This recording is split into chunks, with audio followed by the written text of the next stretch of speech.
భారతీయుడి వీక్‌నెస్‌ని బాగా పట్టేసింది అమెరికా. మనకి సొంత దేశం మీదన ఎప్పుడూ ఒక అసహ్యం, ఒక చిరాకు. కట్టుకున్నోడి పట్ల భార్య, కట్టుకున్న దాని పట్ల భర్తకి ఉండే ఒక చులకన భావం.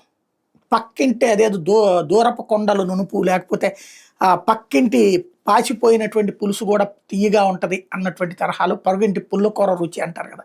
అట్లాంటి బుద్ధి మనకెక్కువ. ఈ బుద్ధినే క్యాచ్ చేసుకుంటాయి యూరప్ దేశాలు. మనకి మన దేశంలో షాపింగ్ మాల్‌లో పనిచేయడం చిరాకు. అమెరికాలో పెట్రోల్ బంకులో లేకపోతే గనక టాయిలెట్‌లో పనిచేయడమైనా ఇష్టమే. ఇది మన సహజ సిద్ధమైన లక్షణం. కాబట్టి దాన్ని క్యాచ్ చేసుకోవాలనుకుంటుంది.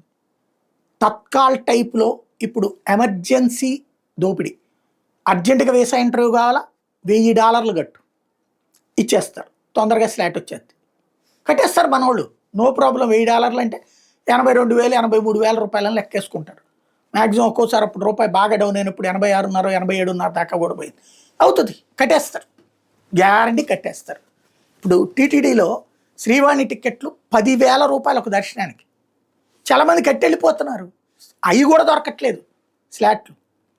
కన్వీనియన్సు లేకపోతే గనక లగ్జరీ లేదంటే రెస్పెక్ట్ ఇది కోరుకునే వాళ్ళు రూపాయి ఖర్చు పెట్టడానికి సిద్ధంగా ఉన్న వాళ్ళ యొక్క అజ్ఞానం అనను గాని వాళ్ళ అవసరాన్ని క్యాష్ చేసుకుంటుంది అమెరికా.